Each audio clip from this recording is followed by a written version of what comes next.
Bonjour, bonjour à tous, on se retrouve pour la troisième émission du FRMM Chaos Show. Donc je suis en compagnie aujourd'hui de trois chroniqueurs, un de plus que d'habitude. Bastien, bonjour. Salut à tous. J'ai cru qu'il était pas là. Melvin, salut à toi. Salut, salut. Et David, salut à toi également. Salut tout le monde. Donc notre invité, comme vous avez dû le voir, parce que c'est marqué, c'est Steve Chenel, merci à lui. Bonjour Steve Chenel. Et bonjour à tous. Voilà, merci à toi d'avoir accepté. Donc on a eu un petit contretemps, donc on va peut-être speeder un peu au niveau de l'émission. Première partie, on va bien voir. Mais je vais commencer tout de suite par présenter vite fait l'émission, parce que on a changé quelques petits points au niveau des rubriques. Donc on va toujours commencer par la rubrique Who Are You au début, où on va présenter Steve Chenel. On va lui poser quelques petites questions, enchaîner par la deuxième rubrique qui a changé, qui s'appelle les buzz de la semaine. Et là, on va parler de ce qui nous a marqué pendant la semaine. Les buzz, quoi. Et ensuite, on va enchaîner par l'actu 2.0 qui, elle, n'a pas changé. Ensuite, il y aura le grand débat qui n'a pas changé non plus avec Steve Chenel et qui sera à propos de la place du cyclocross dans le cyclisme en général. Voilà, on verra bien ce qu'on dira. Et ensuite, il y aura la partie des conseils pronos avec Bastien et Melvin. Vous êtes chaud les gars? Y a pas de souci. Oh. Ouais, à fond. Pas de langue de bois. Voilà. Impeccable. Et voilà, il y aura peut-être une autre partie bonus avec David, on n'en sait rien encore. Ça s'improvisera, on verra bien. En tout cas, c'est parti pour la première rubrique.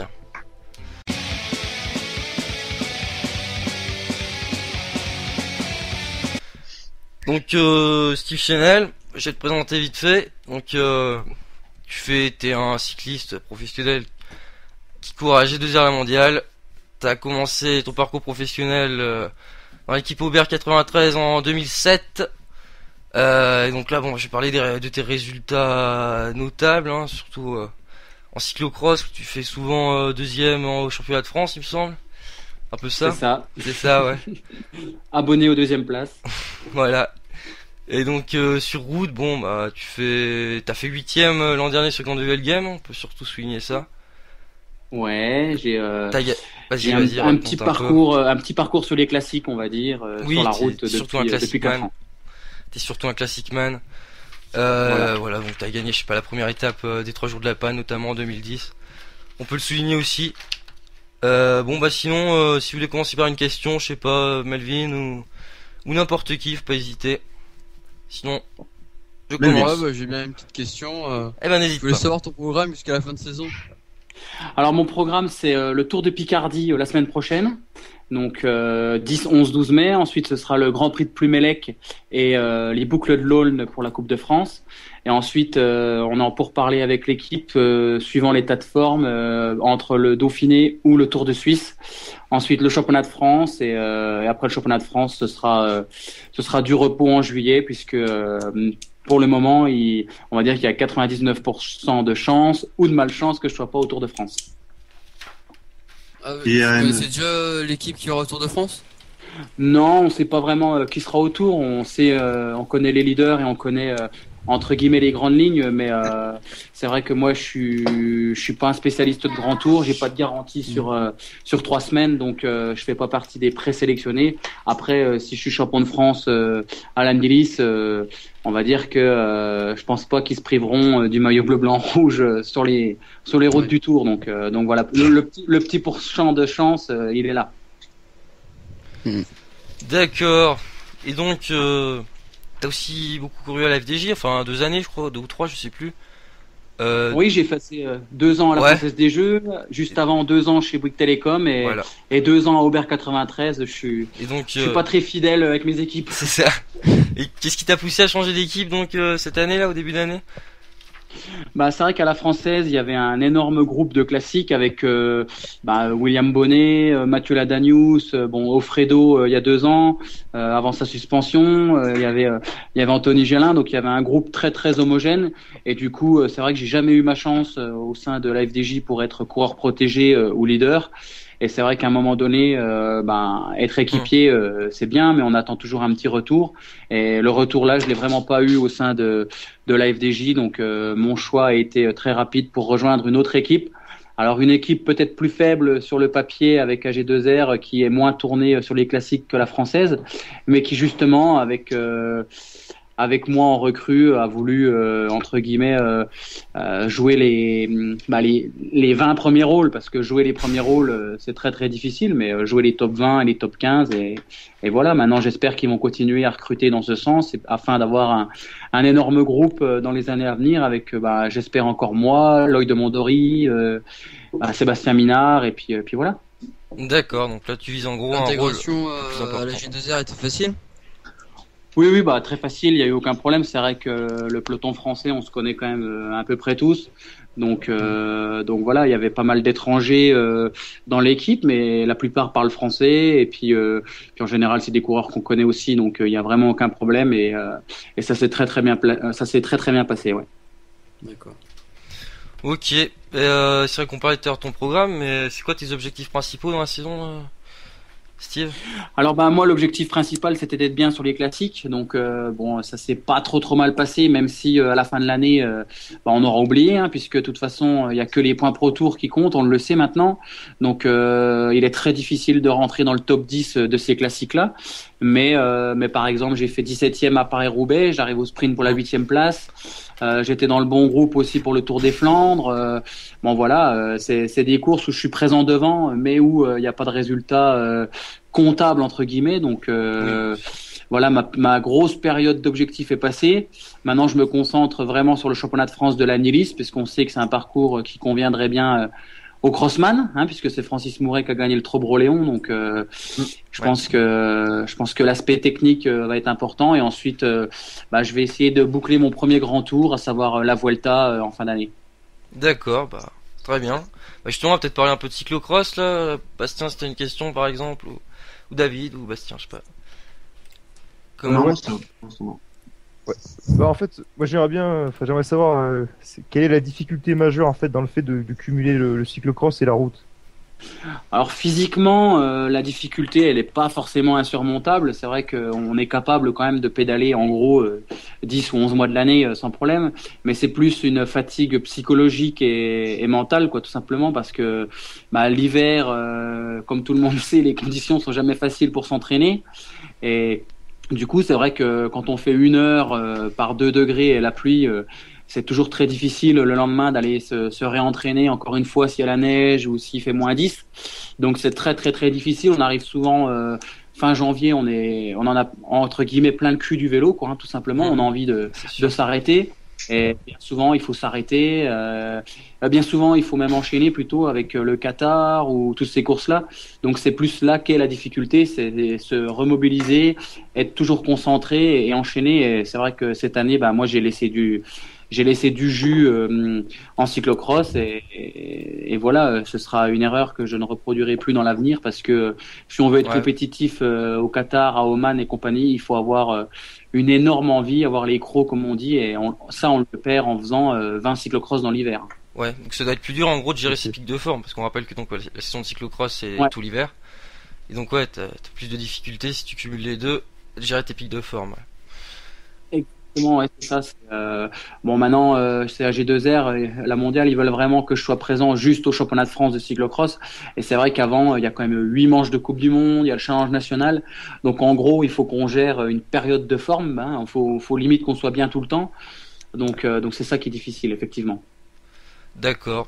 Et donc, toujours dans le cyclocross, je sais pas, quels sont tes principaux rivaux en France? Il y a, je sais pas, Absalon, Francis Mouret, c'est eux qui te font le plus peur? Plus peur, entre guillemets. Numéro 1, c'est Francis Mouret, c'est vrai, on le sait. Il a 7 titres de champion de France. Il est incontournable au niveau national. Ça fait 10 ans qu'il est sur le haut de l'affiche. Et ensuite, donc c'est lui le numéro 1. Et après, on est 4-5 à essayer régulièrement de le titiller. Donc il y a moi, il y a John Gadret, il y a Guillaume Perrault, il y a il y a Laurent Colombato, Julien Roussel, qui essayons toujours de le taquiner, mais c'est lui l'ogre, et c'est difficile de se faire une place derrière lui, quoi. D'accord, si vous voulez enchaîner par une question, David, Melvin ou Bastien. Toujours pas de question. Vous avez rien? Pas de Je question? voulais savoir si t'avais commencé par le cyclocross ou la route. Non, ouais, j'ai commencé par le cyclocross. Moi, j'ai un parcours un petit peu atypique. C'est-à-dire que moi, jusqu'à 21 ans, en fait, je faisais, allez, grand maximum 20 jours de course sur route par an, quoi. J'étais dans un tout petit club et moi, ma spécialité, c'était vraiment le cyclocross. Donc, j'ai gagné le challenge national en cadet. J'ai été champion de France junior. Ensuite, j'ai intégré l'équipe de France. Et c'est vrai que jusqu'à Espoir 2, la route, je faisais vraiment ça à la rigolade, avec vraiment, entre guillemets, aucun objectif. Et ensuite, j'ai commencé à bien marcher en Espoir 3. J'ai gagné 4 nationales. Après, j'ai gagné 2 élites. Donc, je suis monté élite 2. Je suis parti à Etup parce que mon club ne pouvait plus suivre. Et à ce moment-là, j'ai bien marché sur la route et je suis passé pro dans la foulée. Donc ouais, c'est le cyclocross qui m'a fait découvrir le milieu professionnel et j'oublie pas d'où je viens et c'est une discipline que j'aurais du mal à laisser tomber et j'en ferai toujours au moins en préparation, quoi. D'accord. Bah, on en reparlera un peu plus dans le débat du coup du cyclocross. Ouais. Voilà et tout. Pas de souci. Donc bon bah, je suppose que je sais pas, on peut parler reconversion, comme c'est un thème que David aime bien notamment. Ouais. Bah, en gros, qu'est-ce que tu prévois pour l'avenir après ta carrière cycliste? Est-ce que tu prévois de rester dans le domaine du cyclisme ou est-ce que tu as prévu autre chose qui n'a rien à voir? C'est vrai que pour l'instant, je me suis absolument pas projeté dans mon avenir dans la mesure où si je pense à ma reconversion, c'est que je pense pas à ma carrière actuelle. Pour moi, c'est le jour où je commencerai à penser reconversion, c'est que j'aurai perdu de la motivation. Donc voilà, j'y pense pas tellement. Après, j'ai énormément de centres d'intérêt. Effectivement, je suis toujours un passionné de vélo, donc oui, pourquoi pas rester dans le milieu. Après, je pense qu'il y a pas mal de débouchés quand on a fait une belle petite carrière chez les pros. Donc pour l'instant, le mot belle, il est bien grand pour moi, mais petite Ouais. carrière, oui. Non. Il y aura moyen de trouver certainement de la place. Après, moi, je suis un passionné de tous les autres sports, donc pourquoi pas me recentrer dans le journalisme ou dans la télévision ou Consultant. au niveau de tous les sports, quoi, tout simplement. D'accord, bah, ah, très bien. Donc je sais pas, on peut enchaîner si David, si les trois Sinon, chroniqueurs. Vas-y David, si vas-y. c'était par rapport au Giro, donc Sylvain Georges va y participer. Ouais. Toi, tu as participé à un Giro.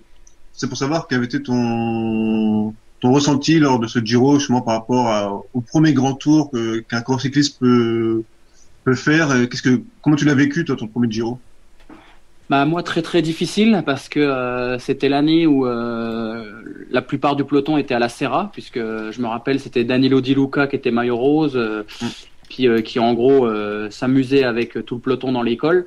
Donc c'est vrai que moi j'ai vraiment pas mal reçu. Je suis même tombé malade la 14e étape et j'ai pas pu repartir. Bref, le docteur a refusé que je parte, j'avais 8 de tension. Donc j'avoue que j'ai pas mal reçu et j'ai un très très mauvais souvenir de mon premier grand tour. Après, le peloton s'est calmé. On va dire c'est réalisable de faire de belles choses sur un grand tour, donc c'est plus ouvert, on va dire. Mais moi personnellement, c'est vrai que j'ai pas un excellent souvenir de mon Giro, d'autant plus que voilà, c'était en Italie. Les Italiens, ils sont à fond derrière leurs coureurs et le fait qu'il y ait un Di Luca et certains coureurs, les Scarponi et compagnie, qui étaient qui étaient bien préparés, on va dire, avec le public derrière. Ils tentaient des numéros de malade et quand on est dans le groupe Eto à 20 minutes, puis qu'il faut qu'on se fasse en gros qu'on se fasse la bite pour être dans les délais, c'est difficile dans la tête, quoi. C'est clair. Effectivement, ouais. Après un premier tour comme ça, t'appréhendes pas un peu le deuxième grand tour que tu vas faire? Bah si, hein, c'est vrai que j'ai quelques petites appréhensions, mais après encore une fois, et comme je l'ai dit, le peloton roule un petit peu moins vite, et puis on voit qu'il y a certaines défaillances qui laissent supposer qu'il est possible de faire de belles choses, donc je l'appréhende un petit peu parce que j'ai pas de garantie sur 3 semaines, je sais pas comment mon corps va réagir ni tout ça, mais voilà, il faudra bien que je le fasse et que je le termine. En tout cas, c'est vraiment l'objectif de cette fin de saison sur la Vuelta. Je vais là-bas pour me faire la caisse, comme on dit, et finir de cette Vuelta avec 20 étapes dans les jambes. Et je pense que ça va me permettre aussi de passer un cap physiquement et puis aussi psychologiquement, parce qu'après, quand on arrive sur une course d'une semaine, automatiquement, c'est plus simple. C'est vrai. Ouais, C'est j'ai une vrai. question. Vas-y. En revenant sur le Giro, qui vois-tu comme favori en fait, à part Sylvain Georges, bien sûr. À part Sylvain. Justement, je pensais que Sylvain allait jouer les premiers rôles, et ça c'est clair. c'est le premier nom qui venait à la bouche. Non, sincèrement, je vois pas qui pourrait être Wiggins. Parce que je pense qu'il s'est très très bien préparé dans son coin. Il n'a pas fait de gros coups d'éclat juste avant d'aller au Giro, et du coup ils auront pas forcément le poids de la course à supporter. Et Wiggins là-dessus, en général, il s'en sort bien. Donc pour moi, c'est le favori. Ensuite, je mettrai une petite pièce sur notre petit Pozzo Vivo quand même, parce que Pozzo, il a fait un numéro à Francfort hier. Il était vraiment pas mal. Et puis c'est vrai que voilà, encore comme j'ai dit tout à l'heure, les coureurs italiens quand ils sont chez eux, ils sont survoltés. Donc notre petit Pozzo, ce serait super s'il peut accrocher un podium, et pourquoi pas même le maillot rose. Après, il y aura les contre-la-montre, ça va le pénaliser, mais bon, on va. Ça va être. Wiggins ultime favori. Et donc justement, toi en tant que coureur cycliste, est-ce que ça te saoule pas un peu, ou ça te dérange pas cette domination de la Sky? Bon, si, mais bon, ce qui me dérange, c'est plus le système, comment il est fait au niveau de chez Sky. On le voit, tout le monde critique les courses, tout le monde dit qu'il y a de moins en moins de spectacles. Mais bon, la Sky, ils ont les yeux rivés sur leur SRM. Ils savent que ils doivent monter à tant de watts pour pas que ça attaque. Ils doivent monter à tant de watts pour qu'il y ait plus que 15 coureurs dans le peloton. Donc, ouais, moi, ce qui me saoule, c'est plus ça. L'UCI, plutôt de se pencher sur le truc d'interdire les oreillettes, il ferait mieux d'interdire les capteurs de puissance en course, parce qu'à l'entraînement, c'est un excellent outil. Mais en course, tout est stéréotypé, tout est calculé, tout est fait de telle manière à ce qu'il n'y ait plus aucune surprise. Donc c'est vraiment dommage, et c'est plutôt ça qui me saoule au sein de la Sky, quoi. Et malheureusement, tout le monde veut copier la Sky maintenant, quoi. Quand j'étais à la Française des Jeux, la Sky c'était limite leur idole. Donc moi personnellement, c'est pas mes idoles, quoi. Ouais. Okay. Donc moi je voulais parler par rapport à, justement encore à l'équipe. John Gadret là, donc sur le Giro, là, c'est une des premières années, il fera pas le Giro. Ouais. Le Tour de France, c'est pas tout à fait sûr encore qu'il est seul. Après, d'après ce que Sylvain nous disait, c'était pas garanti qu'il participe. En fait, je peux savoir un peu son état de forme, un peu savoir pourquoi. Ce serait que lui qui adore le Giro, qui se sent très bien sur le Giro, pourquoi cette année il ne le fait pas, par exemple? C'est vrai que John, je connais bien, c'est un super pote, et cette année le Giro, on va dire, lui plaisait moins par rapport à toutes les autres années, dans la mesure où cette année il est un petit peu moins difficile. Ils empruntent pas forcément les mêmes cols mythiques, les machins de malade à 20% pendant 10 bornes. Enfin bref, ça plaît moins à John. John, c'est une crevette, hein. Il aime vraiment quand ça grimpe sec, et du coup c'est vrai qu'il s'est un petit peu rabattu sur le Tour, un Tour de France qui normalement va être difficile. Donc voilà, je pense que l'équipe va lui faire confiance, et il devrait avoir sa place sur le Tour sans problème. Après, son état de forme, voilà, il a fait un beau tour du Pays Basque. Derrière, il a eu un petit passage à vide, mais parce que je pense que physiquement, il s'était vraiment préparé pour cette course-là. Donc il recharge aussi un petit peu les batteries en vue du Tour, et je pense qu'il sera compétitif sans problème avec Jean-Christophe Perrault pour AG2R à la mondiale sur le Tour de France sans problème. En tout cas, je souhaite vraiment qu'il réussisse à faire un grand Tour de France, parce que bon, il a toujours marché sur le Giro, et c'est vrai que il n'y a pas de raison que ça fonctionne pas sur le Tour. Après, entre un état de forme au mois de mai et un état de forme au mois de juillet, c'est toujours difficile à gérer. C'est vrai que là, sur le Tour, vous auriez deux belles cartes, hein, entre John et Perrault, quand même, ça fait deux belles cartes à jouer pour le... Alors, Sylvain, c'est plutôt un top 10 pour Perrault, et bon, Gadret, je ne sais pas s'il pourra accrocher plus. Mais je sais pas, Perrault, toi, tu le sens comment, là, pour le Tour, du coup? C'est vrai que Jean-Christophe, il a fait un super début de saison. C'est vraiment notre scoreur, hein, comme on dit. Il a vraiment marché là où il voulait marcher. Donc Jean-Christophe, je pense qu'il est capable de rentrer évidemment dans les 10 premiers du Tour de France. Ce serait vraiment super pour lui. Donc je pense effectivement que ce sera lui le leader numéro 1 de l'équipe. Après, John, c'est plus un chasseur d'étapes. Sur des arrivées très difficiles, il peut jouer sa carte. Il a le punch, il a vraiment les pures qualités de grimpeur. Et à l'image de son idole Pantani, c'est quelqu'un qui avance pas très vite en contre-la-montre. Donc ce sera difficile pour lui de pas dégueuler du temps sur ces étapes-là. Et du coup, pour le général, ça s'annonce, on va dire, plus difficile qu'un Jean-Christophe qui est plus complet, on va dire, mais qui automatiquement aura un peu plus de mal à viser les étapes. Bah ouais, on leur souhaite un bon tour. Et pour rester un peu, peut-être tu veux poser une question, David? Non, vas-y, vas-y, je te laisse la parole. Non, je disais, bah, pour rester sur John Gadret, peut-être finir dessus, bon, à moins que tu aies une question, David. Est-ce que, bah, sa présence chez AG2R a été un facteur important dans ton choix de rejoindre cette équipe?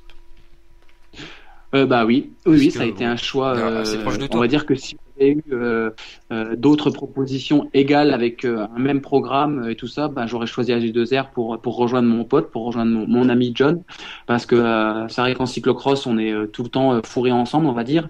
On est, tout le monde le sait, c'est un petit peu une famille. Le cyclocross, et donc ça fait depuis 2001 que je suis en équipe de France et que je côtoie John, donc je le côtoie très bien. Et c'était un des objectifs de pouvoir un jour le rejoindre sur la route pour pouvoir l'aider dans les courses à étapes et puis voilà, être ensemble quoi. D'accord. Bon, on va peut-être enchaîner quand même, ça fait déjà 20 minutes. Ouais, faudrait pas que ça dure 1h30, mais bon. Donc on va passer au buzz de la semaine, à la nouvelle rubrique. C'est parti.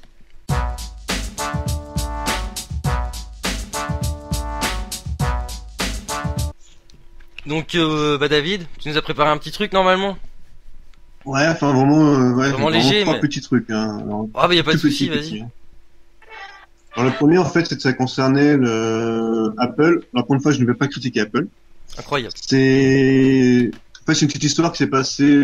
C'est un gamin en fait qui a dépensé pour 2000 euros pour un jeu en fait, parce que les parents étaient partis à une soirée, l'enfant a profité de l'absence des parents pour s'amuser avec le portable, et du coup il a dépensé pour 2000 euros pour un jeu, et Apple a décidé de les rembourser. Donc voilà, je tenais à Salut le souligner geste ça. d'Apple. Voilà, pour une fois que je ne critique pas, que je salue leur geste, voilà. Donc Ouais, sympa, ouais. C'est voilà. une belle Puis info. bon, il y avait aucune preuve comme quoi c'était pas forcément les parents ni rien. Je trouvais ça sympa. Puis bon, en Ouais, tout ça- quand même, comme ils disent, ce n'est pas la seule. Ils ont déboursé plus de 76 millions d'euros en remboursement chez Apple. Donc voilà. Magnifique. Je sens que ça... Et bah, les vas-y. auditeurs, dépensez tous un maximum de fric et faisons tous une demande groupée de remboursement. Voilà. c'est ça. La deuxième, sinon, bah, c'est une truc encore plus rapide. Hein. C'est un mec qui a trouvé une bonne idée pour pour faire sa lettre de démission. Il l'a fait sur un gâteau. Car en fait, il va se lancer dans le domaine de la pâtisserie. Donc il s'est dit, bah tiens, pourquoi pas faire ça sur un gâteau. Donc je trouve que c'était une idée originale et sympathique. C'est un anglais, donc on connaît l'humour anglais. Donc, voilà. C'était tout. C'était une petite histoire Non, c'est de bien. gentillette. Je sens que ça aura beaucoup intéressé Steve, ça, cette histoire. Non Eh mais ben, sinon... C'est sympa, c'est une bonne idée. C'était une bonne idée. C'est comme à l'image de la pub pour la Française des Jeux quand on gagne à l'euro-million. Bah voilà, je pense que lui, ça se trouve, il avait peut-être bien gagné justement. Voilà, sans doute. Bon bah sinon, Steve, tu regardes un peu, toi, t'intéresses à l'actu en général ou pas du tout? Bon, j'essaye de suivre un petit peu ce qui se passe. J'ai rarement l'occasion de regarder le journal de 13h et de 20h, mais c'est vrai que je m'intéresse à toutes les actus. Avec Internet, c'est assez facile, on va dire. D'accord. Question très importante, est-ce que tu regardes TPMP? Parce qu'on sait que Sylvain Georges regarde et... Ah, c'est une émission qu'on aime bien. Touche pas mon poste. Touche pas mon poste, autant pour moi. Non, je regarde pas, j'avoue, je regarde pas. du tout. Déception, C'est mais bien. bon. C'est bien. C'est bien, ouais, David est heureux parce qu'il aime pas. Disons-le, il n'aime pas. Non mais sinon, Ouais, il y a voilà. tout Sinon, on petit peut truc parler. sinon encore. Mais bon, ça pourrait faire l'objet d'un débat un de ces quatre, ça aussi, mais je sais pas si je peux en parler maintenant ou pas. Mais n'hésite pas. Ouais, vas-y, n'hésite pas. En fait, c'est une expérience qu'un mec a faite. Il s'est coupé d'internet pendant 1 an pour voir un peu comment ça allait se passer, voir un peu ce qu'il estimait qu'internet lui bouffait sa vie, qu'il passait son temps sur les chats, sur les jeux et tout. On Donc est il s'est mort. dit, bon, on est pendant 1 an, plus d'internet. Il a tenu le coup, mais seulement il s'est rendu compte qu'au final, bah, à l'inverse de ce qu'il pensait, c'est plutôt le fait d'être coupé d'internet qui lui a vraiment bouffé la vie, qui était coupé de tout. Il s'est rendu compte que aller frapper à la porte ou téléphoner à un pote pour tout ça, il s'est dit c'est beaucoup moins pratique et tout. Et en fait, il a fait une grosse dépression à cause de ça, et donc son expérience a été assez dramatique pour lui. Et le débat, ça pourrait savoir justement, est-ce que Axel, Melvin, Bastien ou Steve, est-ce que vous pourriez vous passer d'internet pendant X temps ou pas, quoi? Est-ce que vous êtes dépendant? Est-ce qu'il y a vraiment une réelle dépendance, un peu comme une drogue, d'internet dans la vie C'est une très quotidienne? belle question. Bon, on n'en parlera pas aujourd'hui parce qu'on n'a pas le temps, mais c'est une très belle question. Voilà. Non mais Bon, c'est cool. ouais. ce sera un futur débat, David, ça, je te le promets. Ah oui. Mais bon, Mais c'est un bon débat en tout cas. C'est vrai que la question mérite d'être posée à l'image du mec qui a mangé que du McDo pendant 6 mois, un Américain là, qui a décidé de faire un régime McDo. Ouais. Tout à fait. Super 6000, ouais, c'est sûr. C'est ça, ouais, c'est vrai. Voilà. Bon, là. Non, il y a de beaux sujets d'actu aujourd'hui, c'est bien. On aurait aussi pu parler de la domination allemande au foot, mais bon, on a choisi ça plutôt. Ça vaut mieux. Non, mais on va enchaîner pour sur l'actu 2.0. Tout de suite, c'est parti.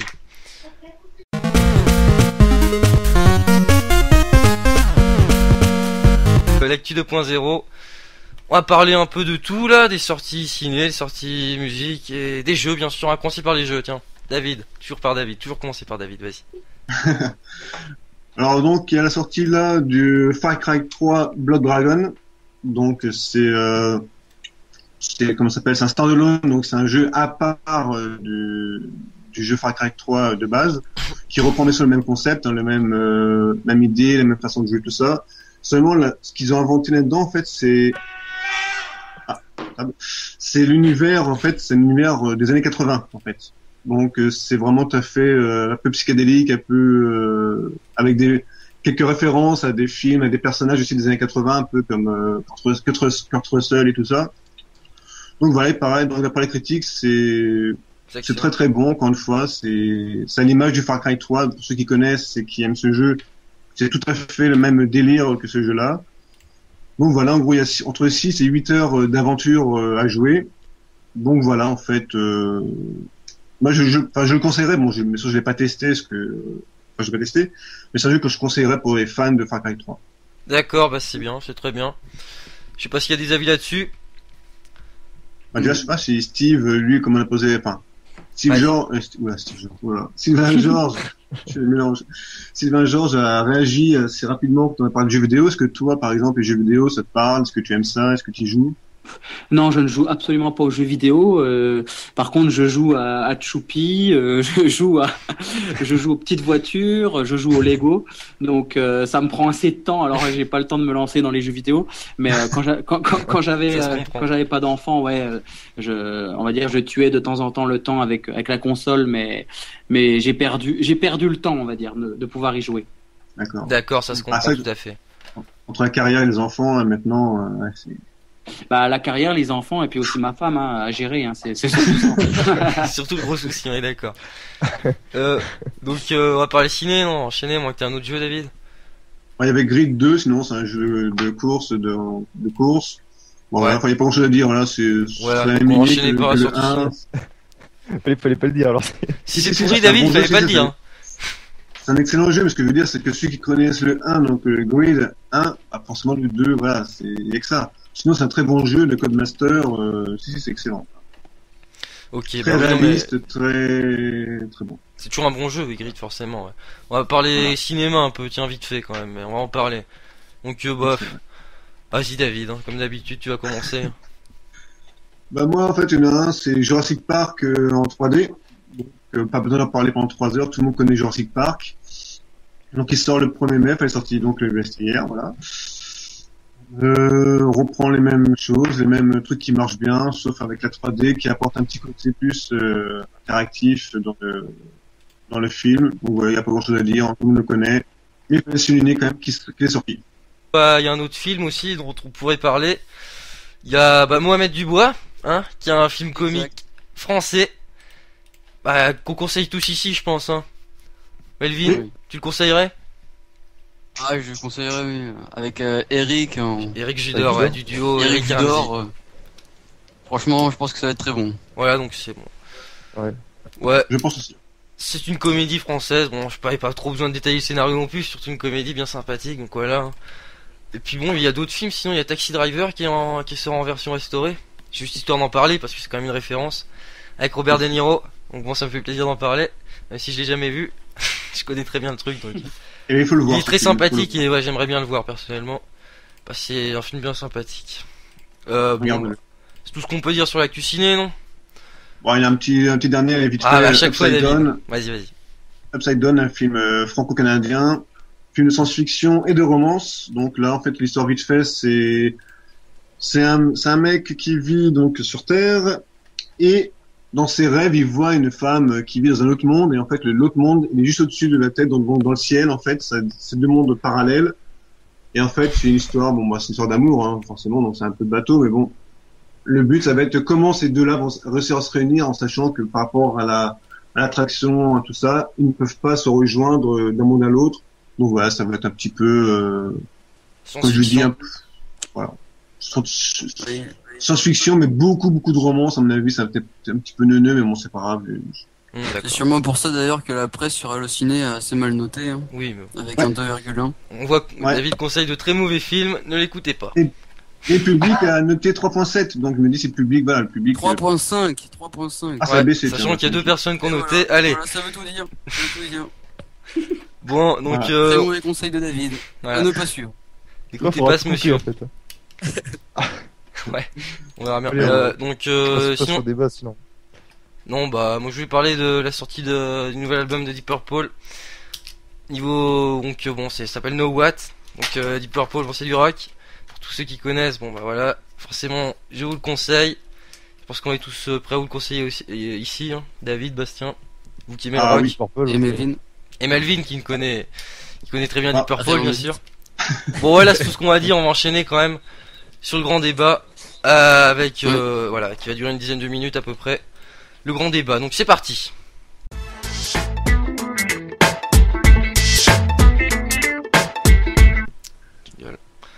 Voilà, donc le grand débat qui est à propos du cyclocross, de la place du cyclocross dans le cyclisme en général.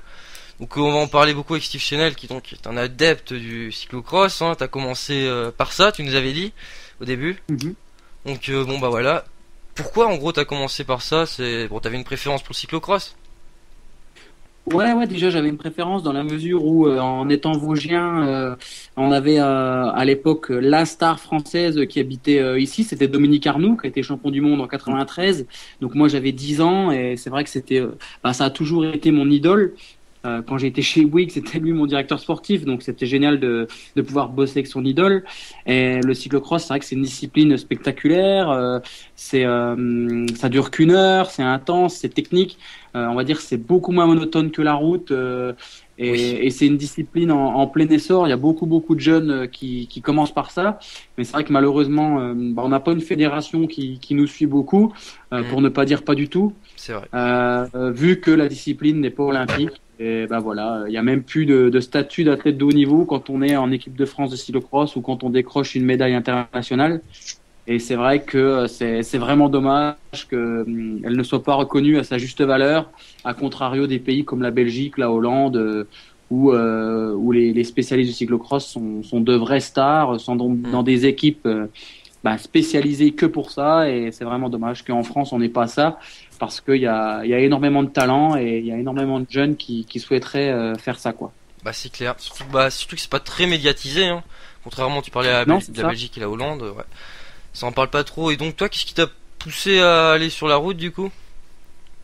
Bah moi c'est vrai que je suis arrivé sur la route entre guillemets par hasard, puisqu'on sait quand même que pour progresser en cyclocross, choper de la puissance et puis un peu de caisse, il faut faire de la route. Donc c'est pour ça que j'ai fait de la route et on va dire que j'ai suivi le chemin inverse de faire du cyclocross en préparation pour la route. Moi je faisais de la route pour préparer l'hiver en cyclocross. D'accord. Et les résultats sont avérés plutôt bons, donc ça a débouché sur un contrat pro. Et on le voit encore maintenant, des talents comme Julien Alaphilippe, par exemple, qui a fait un énorme Tour de Bretagne. Il a gagné une étape, il a fait 2x2 là, c'est sur les 3 dernières étapes. C'est quelqu'un qui vient du cyclocross, qui a entre guillemets le même CV que moi, qui adore cette discipline, mais qui va devoir automatiquement mettre le frein à main l'hiver pour pouvoir se consacrer à la route et passer pro sur la route. Et voilà, c'est vraiment dommage de laisser tomber cette discipline, sachant qu'il est quand même, encore une fois, possible de faire les deux si on a un programme adapté et si les équipes suivent aussi derrière, quoi. Ce que je disais tout à l'heure, quand je dis que c'est très difficile dans la tête, effectivement, mais sur 12 mois de l'année, il y a quand même moyen de se gérer 1, 2 ou 3 mois de repos, pas forcément consécutifs, mais pour pouvoir être extra compétitif sur la route et extra compétitif l'hiver, quoi. D'accord. Et donc toi, tu privilégies plutôt le cyclocross plutôt que la route, enfin. Maintenant, non. Avant, c'est ouais. vrai que j'ai toujours voulu privilégier le cyclocross en premier, mais voilà, c'est en France, c'est mission impossible. Si demain j'appelle Vincent Lavenu, je lui dis que je veux plus faire de classique parce que je suis émoussé, parce que j'ai fait 40 cyclocross dans l'hiver, le contrat à la fin de l'année, j'en aurai pas, quoi. Hein. Et ce sera logique puisque le sponsor s'investit quasiment exclusivement pour la route, quoi. Donc voilà, c'est difficile de concilier les deux. Maintenant, c'est vrai que AG2R me soutient quand même dans la mesure où il me laisse faire quand même mon hiver comme je l'entends et pouvoir être présent le jour du championnat de France par exemple, avec l'aide matérielle qui va bien et puis tout ça, quoi. D'accord. En fait, ça me fait penser un peu au cyclisme féminin qui lui aussi n'est pas reconnu en France réellement, contrairement en Belgique, aux Pays-Bas, en Allemagne où il est reconnu. Et toi donc pour faire le parallèle, qu'est-ce que tu penses qu'il faudrait changer justement pour qu'en France on ait un petit peu cette valeur, voilà, du cyclocross? Qu'est-ce qu'il faudrait changer dans la tête des Français ou des organisateurs de courses, d'après toi?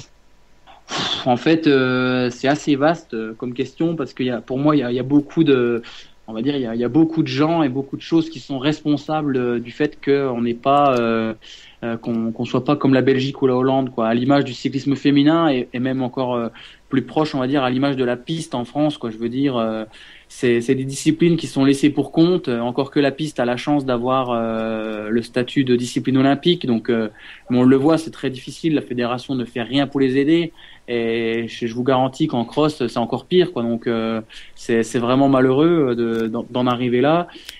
Après, les équipes françaises, il est difficile de sortir un budget pour faire une petite équipe de cross parce qu'on sait qu'il faut beaucoup de matériel et puis les déplacements, il y a 8 coupes du monde, donc ça coûte encore des sous et on va dire que on préfère mettre tout cet argent-là, pourquoi pas sur un coureur ou deux autres coureurs qui vont être compétitifs sur la route, quoi. Donc voilà, il y a plein de choses à améliorer, mais c'est vrai que moi, si on me donnait 5 millions d'euros ou 6 millions, j'hésiterais pas à avoir 2-3 crossman avec moi, sachant que la période de novembre à janvier, on parle quand même que de cyclocross, et du coup ça attire aussi un petit peu quand même l'œil, et les sponsors, ça peut les intéresser, mais c'est pas le cas en France, c'est beaucoup moins le cas en France qu'à l'étranger, quoi.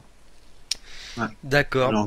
Malheureusement. Après, moi, je tire un peu au fusil sur la Fédé, même si l'équipe de France elle est ce qu'elle est, mais voilà, c'est compliqué pour eux, surtout pour l'entraîneur national Pierre-Yves Châtelon, de pouvoir mettre des choses en place. C'est quelqu'un qui est très motivé, qui a envie de faire quelque chose de bien et qui a envie de développer un maximum la discipline. Sauf que on lui donne un budget plus que restreint et puis il s'avère que l'argent c'est le nerf de la guerre, hein, tout simplement. Donc quand il faut déplacer des jeunes en Coupe du Monde, au lieu d'en déplacer 5 et puis leur donner de l'expérience pour les championnats les championnats du monde ou championnats d'Europe, du coup ils en déplacent qu'un ou deux et après on nous dit oui mais vos juniors ils sont pas capables de faire une médaille. Évidemment, si on les prend pas au haut niveau avant, ils savent pas ce que c'est le serpent qui se mord la queue, quoi.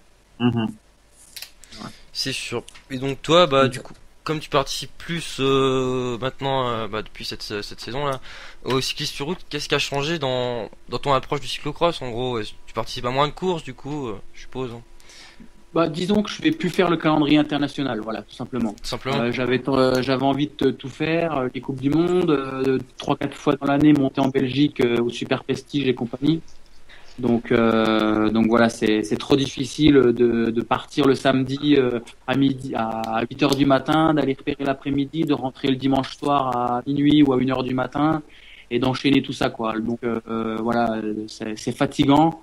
Donc il faut que tout ce jus que je laisse l'hiver, il faut que je le garde pour retour. D'accord, ouais. David ou quelqu'un d'autre, si vous voulez réagir sur le débat, n'hésitez pas. Non, pour l'instant, pour l'instant, dans une heure peut-être, mais non. Dans une heure, voilà. Je voulais savoir, si tu peut-être si tu étais plus épanoui dans le cyclocross ou sur le cyclisme sur route. C'est vrai que le cyclocross c'est vachement plus familial que la route, quoi. Déjà, on n'est pas 200 au départ comme sur la route, donc on se connaît tous. Tout le monde connaît les qualités et les points faibles de chaque adversaire. Et ensuite, c'est beaucoup moins monotone aussi que la route, quoi. Maintenant, je crois qu'il y a une statistique, c'est 75% des courses sur route qui se finissent au sprint. En cyclocross, c'est jamais le cas. Il y a toujours de la bagarre, du suspense. Donc, on va dire que c'est beaucoup plus, entre guillemets, haletant, quoi. Et c'est vrai que j'ai retrouvé un peu cette ambiance-là sur les classiques sur route, puisque les coureurs de classiques, c'est souvent les mêmes, parce que il y a beaucoup qui veulent pas y aller, hein, parce que tout le monde sait que c'est dangereux, et puis aussi que c'est très difficile. Donc voilà. Et c'est vrai que le cyclocross, c'était vraiment une grande famille. Et j'ai toujours, comme je dis, toujours un réel plaisir l'hiver. Même quand je suis en repos, à aller voir un cyclocross parce que c'est vachement convivial. Il y a de la bière, il y a de la frite, il y a une bonne ambiance et ça dure qu'une heure, mais c'est une heure intense, quoi. D'accord, peut-être. Mais d'ailleurs, si un jour vous avez l'occasion d'aller en Belgique ou même en France de voir un challenge national, il y a de plus en plus de monde qui se déplace et c'est vrai que c'est vraiment la fête du vélo, quoi. À l'image, même si on n'aime pas le foot, un jour d'aller voir un match au Camp Nou ou au Vélodrome, rien que pour l'ambiance, voir ce que c'est vrai qu'en cyclocross, d'aller voir un jour une Coupe du Monde en Belgique, par exemple, 25 000 personnes autour d'un circuit de 2,5 km, c'est assez sympa de courir là-dessus, quoi. Ouais, là-bas ils vivent le cyclisme, hein, c'est sûr. Beaucoup plus que chez nous, là, c'est pas photo. C'est dans leur sang, là-bas, le cyclisme, ça. Moi, je voulais rebondir par rapport à ce que j'ai dit tout à l'heure, c'est par rapport aux courses qui sont proposées donc aux cyclistes. C'est donc il y a les Trobroléans qui est lui quand même, on va dire bien pour les cyclocrossman et tout. Est-ce qu'il y a d'autres courses, moi je ne connais pas trop par rapport à sur la Coupe de France ou ailleurs, est-ce qu'il y a d'autres courses un peu du même style que Trobroléan en fait? Alors du style du Trobroléon, non, parce que c'est vraiment des chemins avec des petits cailloux, donc ça c'est vraiment la seule course en France et au monde à être comme ça. Par contre, c'est vrai que les classiques flamandes s'approchent quand même du cyclocross parce qu'on sait que sur les pavés, faut déjà être agile et assez technique, faut être assez souple. Il y a de temps en temps, on utilise le bas-côté, donc c'est pareil, faut pas avoir peur d'aller dans l'herbe et compagnie. Et à l'image de Stibar cette année à Roubaix, Roubaix, ça a souvent plu au cyclocrossman. Sven Nys, quand il était chez Rabobank, il l'a fait, il s'en est assez bien sorti. Bon, je sais jamais s'il a fait une belle place ou pas, mais il était toujours aux avant-postes et ça. Bon, il y a Stibar, il y a Lars Boom qui vient du cyclocross, qui est très à l'aise aussi sur ces classiques-là. Bon, moi, à moindre échelle. Donc voilà, je dirais que les classiques flandriennes se rapprochent assez de ça par leur parcours. Mais c'est vrai que le Trobro, c'est vraiment extra spécial, quoi. Et toi, tu y as participé combien de fois au Trobro? J'ai participé 2 fois et j'ai terminé une fois 4e, mais malheureusement chaque année ça tombe en même temps que l'Amstel Gold Race et vu que je suis sur les classiques dans le Nord, les équipes dans lesquelles je suis ont du mal à me laisser partir. Peut-être les prochaines années, faut espérer pour toi, parce que c'est vrai que c'est quand même des courses qui toi te tiraient à merveille, quoi. C'est vrai que j'ai jamais trop l'occasion de pouvoir jouer la gagne sur ces courses-là, hein. C'est beaucoup plus difficile de dire je veux jouer la gagne à Paris-Roubaix ou à l'Amstel Gold Race que de dire je veux jouer la gagne au Trobroléon. Donc moi à la fin de l'année, c'est sûr que j'ai pas beaucoup de place, mais bon en même temps le calendrier il est que je suis au départ de 95% de mes courses, c'est des courses World Tour, donc c'est difficile et c'est vrai qu'un jour j'aimerais vraiment accrocher le Trobroléon à mon palmarès, même si encore une fois c'est moins prestigieux qu'un Paris-Roubaix, mais bon une victoire c'est une victoire, donc oui tout à fait, il y a pas de petite victoire comme on dit. Ouais, c'est clair et du coup les équipes des fois ont un petit peu tendance à l'oublier malheureusement. T'as peut-être prévu de changer d'équipe alors, peut-être?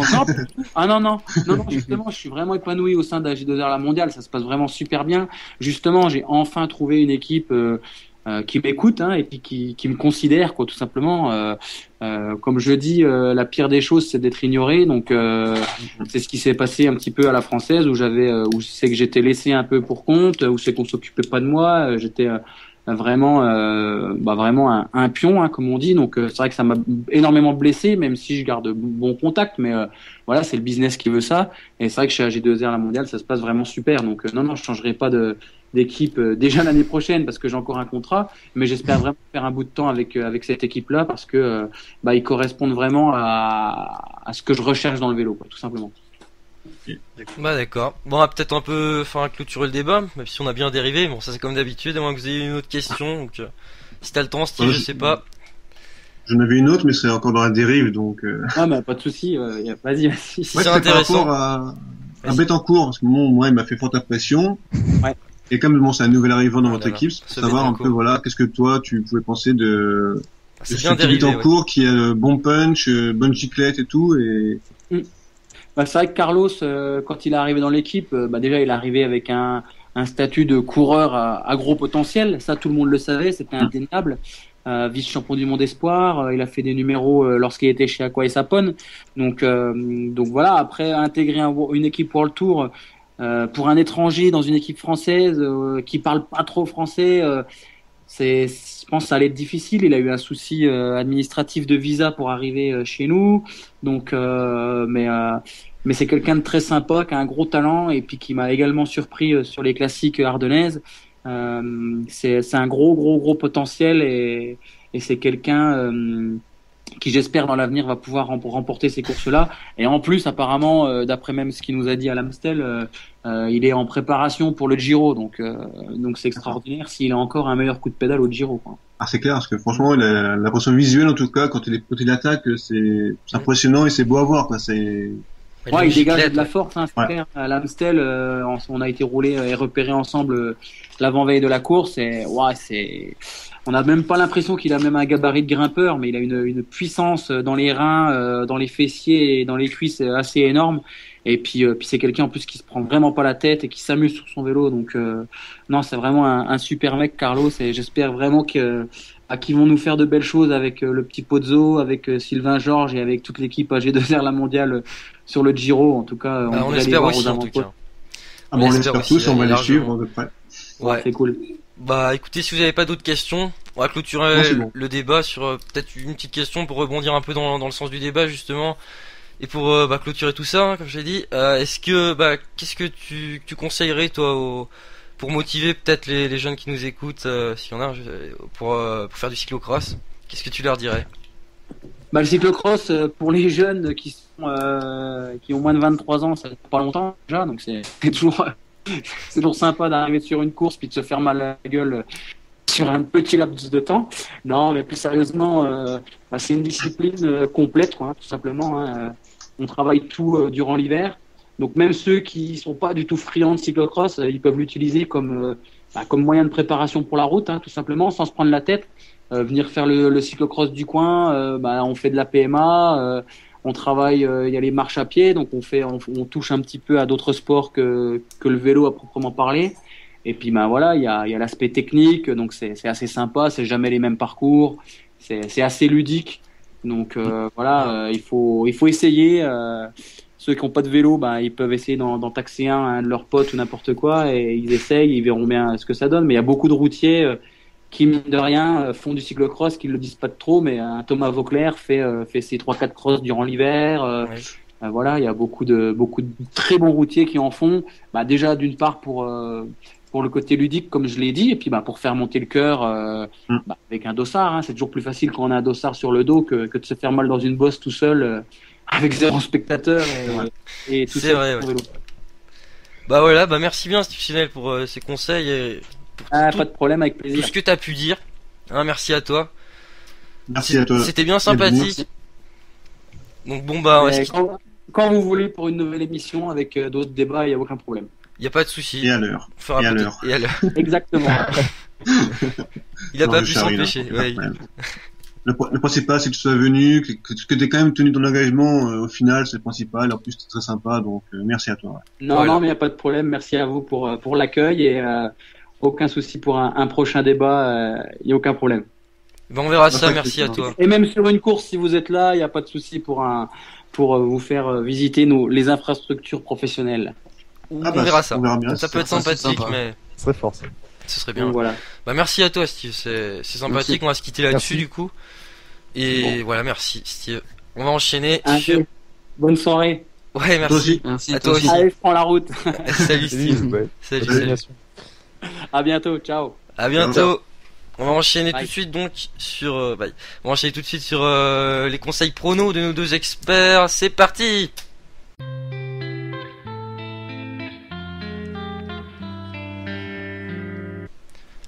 Donc voilà nos deux experts Bastien et Melvin, est-ce que vous êtes prêts à donner vos conseils? Bah, je suis prêt. Melvin est prêt? Ouais. T'es prêt? Bah c'est bien. Ouais. Qui veut commencer? pardonner ces Je laisse- petits matchs. Je laisse la main. Chacun réagira de toute façon en fonction de... Il laisse la main. Bon, on va commencer petit. Hein. Alors, match entre Francfort et Düsseldorf en Bundesliga. Très grand match. Ouais. Les J'annonce... deux promus, hein. Les deux J'annonce Francfort. Tout simplement parce que le 5e contre le 15e, sachant que c'est sur 18, je pense qu'il y aura pas photo. Hein. Clairement, Düsseldorf, deuxième pire équipe à l'extérieur. Francfort se débrouille très bien à domicile. Ça devrait faire sans détail, hein. À mon humble avis. Peut-être que Bastien a un avis. Peut-être. Ouais. Ou il va critiquer. Dernier match entre les deux, victoire 4-0 de Fortuna à domicile, de Düsseldorf donc. C'est pas évident comme match. Je sais pas, moi je dirais match nul, mais bon, je connais pas tellement ces équipes et c'est les deux promus donc de l'année dernière. Mais entre Francfort qui fait comme une super saison là. Donc ouais, on peut toujours miser un victoire à domicile ou nul pour assurer. Je pense que ça passera. D'accord. Voilà. On va enchaîner sur un autre match. Bastien, donne ton match. Ah, ben, là, il y a, moi j'ai donc dimanche là, Liverpool-Everton. Donc Liverpool qui a gagné 6-0 la semaine dernière contre Newcastle. Voilà. Donc je rappelle que j'avais dit que Newcastle gagnerait. ils ont quand même pris 6-0. Hein, donc On a de sacrés experts. là, Liverpool à domicile, je vais dire Liverpool, même s'il y a toujours pas Suarez, mais apparemment ça marche quand même. Donc je pense que là Liverpool va gagner. Qu'est-ce que t'en dis, Melvin? Eh ben moi, je ne suis pas totalement d'accord avec toi. Ils sont jamais d'accord. Ouais. Au moins c'est bien, vous pouvez comparer les avis. Enfin, peut-être, oui, mais je fais quand même plus le nul, moi. Parce que bon, Everton est quand même une équipe accrocheuse, je trouve. Et Liverpool a peut-être écrasé Newcastle, mais je trouve que Newcastle est vraiment pourri. Donc, je pense que Suarez va quand même manquer au bout d'un moment. Et je pense que c'est maintenant qu'il va manquer. Newcastle, en plus, c'est les premiers non relégables, je crois, en plus, Newcastle. Ça? Ouais, c'est Ouais. ça. Bravo Ouais, David, bon. belle intervention. Ils sont 17ème. 17e. Voilà, c'est ça. C'est ça.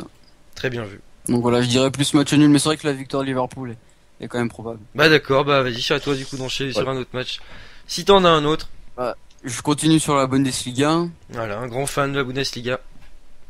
Le Werder Bremen contre Hoffenheim. Bon, deux équipes vraiment en difficulté, hein. 14e contre le 17e. Mais bien sûr, Hoffenheim, pire équipe à l'extérieur. Donc évidemment, je vais vers Bremen. Qui doit absolument gagner pour se maintenir. Donc je pense vraiment que Bremen va gagner. De plus, une cote de 2. Vraiment prenable, je trouve. Voilà. D'accord. Mais Bastien, pas de réaction là-dessus? Ouais, je suis assez d'accord là. Enfin, je suis assez d'accord. Alléluia. Il va nuancer quand même. Bah, c'est-à-dire que je viens de regarder les résultats du Werder, ils ont pas gagné depuis quelques années. C'est ce que je viens de dire aussi. C'est ce que je viens de voir aussi. Oh là là. Ils ont pas gagné depuis 10 matchs quand même. C'est match compliqué. C'est vrai que là ils jouent le maintien. Je crois que c'est le moment de gagner, ouais. C'est ça, c'est le Je moment. pense que ouais, je tenterai le Werder Bremen. Allez, C'est il est d'accord. quand même compliqué tes matchs que le match que tu prends là. C'est chaud. Bon, on va Ouais. enchaîner sur un autre match Bon, du coup. Sinon, ouais, en Allemagne, on a Borussia Dortmund Bayern Munich. Quand même un gros match. Avec un gros match. avant-goût de la finale Voilà. de la Ligue des Champions qui aura lieu le 25 mai. Donc là, ça c'est un super match à voir, ça c'est sûr. Mais moi je pense que le Bayern en fait est vraiment au-dessus cette année, mais au-dessus de tout. Donc je pense qu'ils vont gagner. Je pense que là ils vont même la finale, je pense qu'ils gagneront. Ils ont une cote de 2,35, donc là ils sont à l'extérieur. Bon après c'est plus un match sérieux, ils jouent plus rien. Le Bayern ils sont déjà champions. Mais j'y vois quand même gagner. Ah, je pense qu'ils auront à cœur justement, comme tu disais, par rapport à la finale qui va avoir lieu, et même par rapport au duel qu'il y a toujours tous les ans entre le Bayern et le Borussia. Je pense qu'ils vont avoir à cœur quand même de gagner ce match, même s'il n'y a plus rien de. Oui. Ouais, Ah, c'est sûr. De toute façon, c'est pas vraiment un prétexte, hein. Je veux dire, c'est pas parce qu'ils ont plus rien à jouer qu'ils vont se mettre à jouer mal, hein. C'est pas. Non, d'accord, mais c'est juste. Oui, non, mais bien pour sûr, info, oui. c'est- Après, ils seront moins Ils ont motivés. rien à jouer, tout, donc pas de soucis. ils sont susceptibles peut-être de faire tourner un peu, de mettre des jeunes, bon, voilà. Même si bon, c'est comme le Borussia en face, donc je pense qu'il y aura une belle équipe d'aligner. Bah, Ouais, ouais. je suis plutôt d'accord. Même C'est- si franchement, ça me fait peur qu'il fasse tourner. Je sais pas Ouais, trop ce que ça mais peut ouais, donner. faut se Avec, rendre, avec le faut 12e homme en plus, Dortmund, le public. très important, je trouve. Moi, je sais pas du tout, personnellement, Bayern, oui, mais bon. Tu donnerais Voilà. pas trop de conseils en particulier, quoi. Voilà, exactement. D'accord. Démerdez. Bah, démerdez-vous, Melvin ne vous conseille rien. Non. Donc, si vous voulez enchaîner. Non, mais ouais. Non, mais c'est chaud un match comme ça. Enfin, Ouais, qu'après, Ah bah, Non, c'est pas oui, toujours ouais, évident c'est de donner des conseils sur Surtout tous les sans matchs. connaître les compos, quoi. Ah bah oui, Bah, il faut s'enseigner une faudra heure se à l'avance renseigner avant de avant. jouer, sinon. Ouais, bah ouais. tout à fait. Enfin, t'as déjà les groupes, quoi. Là, t'as Voilà. pas le groupe ni rien. Bon, bah, on va enchaîner sur un autre match, les gars. Si vous en avez Ouais. un autre, hein, parce que ça fait déjà un petit moment qu'on a commencé la rubrique, donc c'est comme vous le souhaitez. Ouais, encore. Ah, j'en ai un autre. Eh bah, vas-y. Vas-y. T'avais pas un petit combiné aussi, non? Mm. Bah, vas-y. Ouais, mais on le fera après. D'accord, dites-moi. United contre Chelsea. Ah. United déjà champion. Mais je pense qu'ils auront vraiment à cœur Tout comme le Bayern. pour leur public de gagner. Donc je pense que ça devrait le faire, ils vont gagner. Surtout que Chelsea à l'extérieur c'est quand même plutôt mitigé. Alors, en plus ils vont jouer ce soir. Donc peut-être de la fatigue qui va s'installer en plus. Ouais. Donc voilà, je conseillerais plutôt United avec une belle cote à 2. Ce soir jeudi, donc il joue. on Ce peut soir, faire un jeudi. matché, ça, non? Comment? Qu'est-ce que On tu peut dis? faire un matché, ça? Non, contre Contre Bâle. Contre Bâle. ouais. Contre Bâle. D'accord. Bah, Bastien, si t'as pas d'avis Ouais. là-dessus, on peut enchaîner. Si t'en as un, sinon. Bah, je suis assez d'accord, mais moi, je miserais le plus de 2,5, l'over 2,5, qui a au moins 3 buts dans le match. Je pense que Ça c'est se tente. susceptible de marquer ce genre de match, voilà. Ouais, je suis d'accord aussi là-dessus. D'accord. Bah, donne Déjà. ton combiné, Melvin. Si t'en, Je suis quand d'accord t'en aussi avais un je suis qui avec était Bastien intéressant. sur le 2,5. Ouais. Ouais, j'ai un petit combiné pour doubler ses gains, pour doubler ouais, ça, Combiné c'est assuré, d'après Melvin. bien, un peu plus. Ouais, assuré si on peut dire, parce qu'il y a quand même Oui, 4 matchs et c'est Rien vraiment n'est pas rien n'est évident. assuré, mais. Donc j'aurais dit Milan. Là c'est Milan à domicile face au Torino. Je pense que normalement ça devrait le faire. Milan qui doit conserver sa 3ème place absolument. Parce qu'il y a la Fiorentina juste derrière. Voilà. Après le PSG, bah pour être sacré tout simplement. Sacré champion. Ils sont obligés de gagner. Pas obligés. Devant leur public, je pense qu'il ne devrait pas y avoir trop de problèmes. Le PSV aux Pays-Bas. Eindhoven. Qui devrait gagner, je pense, à domicile, hein, easy. Je me souviens plus contre qui c'est, j'ai regardé ça. Nimeg. Le Nek Nimeg. Ouais, c'est exactement Très ça. connu. Il me Oui, gagne. le fameux. Donc là, ça devrait être un match tranquille. Je pense que ça va être serein, ça aussi. Et le dernier, la Juve. La Juve qui joue contre le Palerme. En 40, moi je dis On peut faire Ouais. confiance à la Juve. tranquille. Normalement, tranquille. Palerme, c'est une victoire à l'extérieur, simplement. Ouais, voilà. Donc voilà. Donc, pourquoi il gagnerait contre Et la Juve? ça ferait à peu près une cote de 2,30. Le Pour total. doubler ses gains. Faut pas hésiter à mettre 100 euros là-dessus. Ou 300. Pas faire de Ouais. folie, mais. Ça serait 300 euros. Mais C'est pas évident. bah, c'est chaud. Toujours miser 4 Si matchs. c'est c'est foiré, pas c'est Axel qui rembourse les mises. évident. Naturellement, vous Non, avez c'est qu'à me David parce que contacter c'est à David le l'adresse. producteur. Bon, bah voilà. Voilà, Bastien, t'as passé Bastien. un match Non, mais si t'as une réaction à donner là-dessus. ou quelque chose. Ouais, je suis assez d'accord sur les pronostics du combiné, mais bon, C'est bon, chaud, un c'est combiné à 4, un combiné à Faut 4, ça, il y en a toujours un qui peut foirer. Notamment le PSG. C'est surtout le PSG, oui. Mais on sait jamais à quoi s'attendre. C'est contre qui PSG en fait? C'est Valenciennes. Valenciennes. Non, c'est Naples. Voilà. Euh, Ma foi, on peut s'arrêter là. Si vous avez plus rien à dire à ce sujet-là, à moins que t'aies un autre match. C'est bon? Je pense que c'est suffisant, ouais. Ouais, bah ça suffit, ouais. Je pense qu'on aura assez, Oui. assez fait paire de gens comme ça. Non, c'était une belle discussion à propos de ces matchs, là. De vos conseils. Je sais pas ce qu'en a pensé David. Donc là, c'est la... Ouais, vas-y. Qu'est-ce que tu voulais dire? Je te donne la parole, David. Non, j'ai juste dit oui, je suis d'accord avec ce qu'ils ont dit. Pas de Voilà, problème. d'accord. Très belle Ça me conclusion à cette rubrique que nous allons clôturer maintenant. Et là, je me pose une question, David. Est-ce qu'on fait ta rubrique en impro?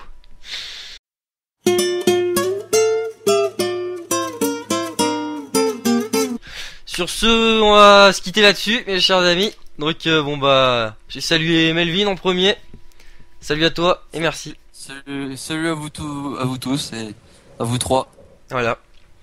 Et salut Bastien. Merci à toi d'avoir été parmi nous durant cette émission. Ah, merci, c'était très bien. Ouais. Salut à tous. Merci à Steve Chanel aussi. Et merci à David. Ah, merci à vous, merci à toi Axel, merci à Steve Chanel, et puis bah, je vous dis à la prochaine. Bah voilà, Ciao. bon, on va se retrouver donc la semaine prochaine. Les invités seront Julien Duval et Morgan Kneski, tous les deux coureurs de Roubaix-Lille Métropole. Donc là, ils sont en plein 4 jours de Dunkerque. Bon bah voilà, on va se retrouver la semaine prochaine. Merci à vous. Ciao.